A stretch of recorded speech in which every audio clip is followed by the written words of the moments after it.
So we are back, guys. So this is part two of working on the R6. Like I said, we're just gonna be changing the spark plugs from here and then pretty much putting everything back together. Last video, I forgot to mention, I did order a full exhaust before, but I got the wrong part, as you guys saw in the video. I forgot to continue mentioning that.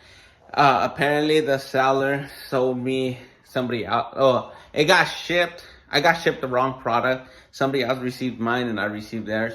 They did tell me to keep it. It was a Toys. I forgot that's how you say it. Exhaust. But that's not the one I really wanted. So I shipped it back, and that's what led for me to just get eBay headers, and I'll get a slip-on down the line. I'm sorry, I'm moving. I know I talk a lot. I'm trying to work on that. I'm just trying to give like full detail or explain myself as much as I can. Here we have my bike. I already have the tank lifted up. Headers are still on there. I did show you guys that this other slip-on doesn't connect. I figured something out there yet. Now that I have the tank open, I could probably mess with the O2 sensor better too. So there's 1, 2, 3, 4, 5, 10, probably 11 Phelps screws that you're gonna have to remove. Sorry for the beer, but Phillips screws you're gonna have to remove for the air box. Once you have the air box removed, the cover just pops out. It won't fully come out because I still have the fuel line attached to it for the injectors. Here's my filter. I do have a Sprint filter on here. As you can see, it's pretty much still good, but it doesn't really help with, these like debris and stuff. So if you do want to run this filter, just be careful, because as you can see, it's nothing crazy. I believe I do have to remove this centerpiece still down here, and then that should lead me to my injectors. So it's up to you. You want to have more room.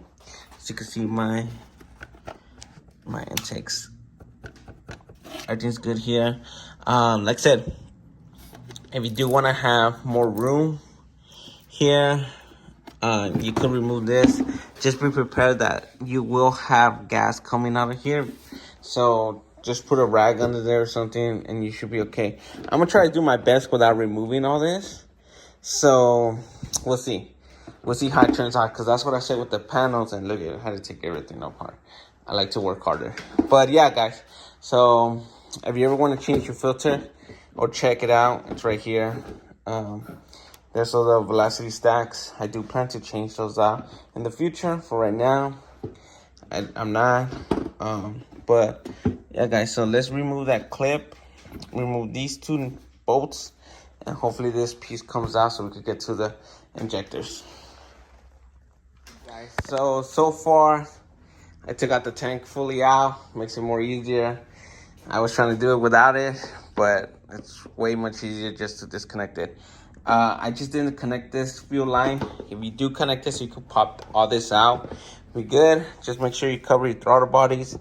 There's a plastic piece here that hooks into that part. You just got to move this metal piece out and then try to stick your hands underneath here, because these clips, as you can see right here, latch to it. So you just pretty much, if you could just pop them out, this thing just wiggles out. So I'm trying to have everything organized as much as I can, but let's continue taking it apart. I believe I'm supposed to take this off, and then it'll get me to where I need to go. So let me continue checking real quick. I was right.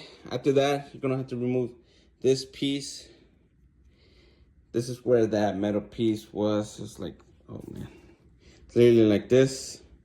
It's so hard to fit like some needle nose pliers in there. So I wish you could just do it with your hands, but you can't. Remove both hoses, goes each side. This one, pretty much goes, oh shoot, I actually had it wrong. Sorry guys. So this hose goes this way, this hose goes this way, this one goes to where the airbox goes right here. And then pretty much after that, put that over here. The plug there was a pain in the butt to remove. And then this should give you access to your injectors. I mean your spark plugs, not the wire, well, spark plug wires, pretty much. You should have 1, 2, 3, and then the last one should be over here. Just by moving this heat shield out the way, you should be able to get there. So let's remove them and change the spark plugs. So I finally got the spark plugs out.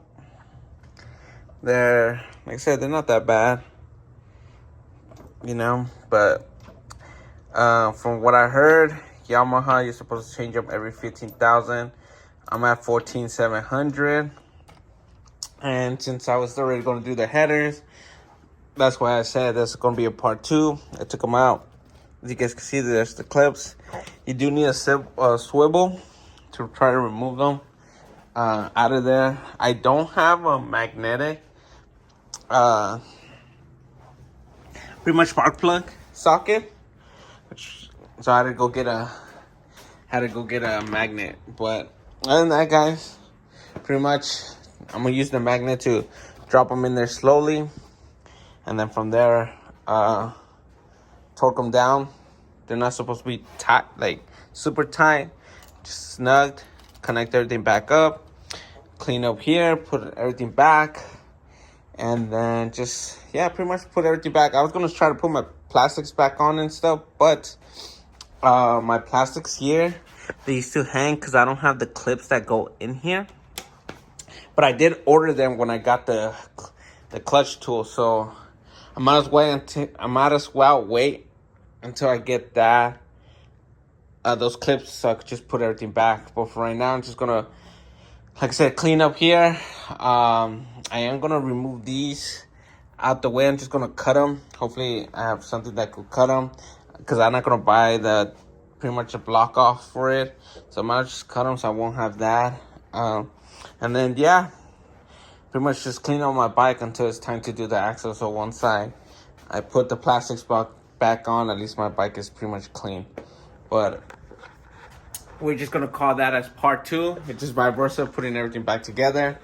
And yeah, guys, so I'm just gonna knock all that out real quick, and then just show you guys once I have everything back together.